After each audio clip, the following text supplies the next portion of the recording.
शेंगा उकडून घ्यायचा आहे। पाणी आणि मीठ, थोडीशी हळद टाकून उकडून घ्यायचा आहे। शेंगा उकडजोकना आपल्याला मसाला भाजून घ्यायचा आहे।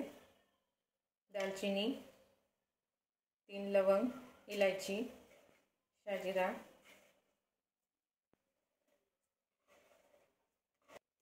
2 चमचे धने, खोबरं,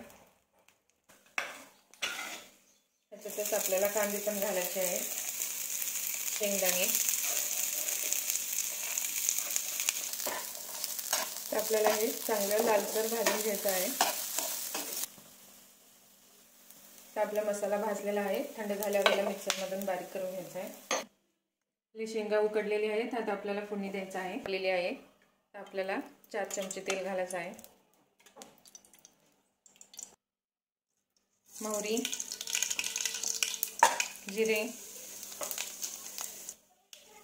वाटलेला मसाला, काळं तिखट 3 चमचे। तर चांगलं तेलात भाजून घ्यायचं आहे। थोडं शेंगाचं पाणी घालायचं आहे।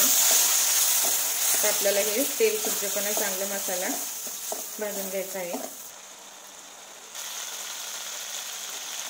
तर आपला मसाला चांगला शिजलेला आहे, तेल सुटत आहे। आता आपण ह्याच्यात शेंगा घालून घेऊ।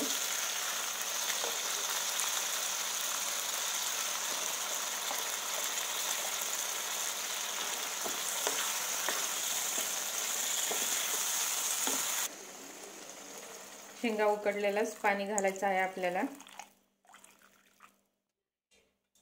आपण कोथिंबीर घालू। आपल्याला उकळी येऊ द्यायचं आहे। बघा आपली शेवग्याची भाजी तयार झालेली आहे। किती मस्त झालेली आहे।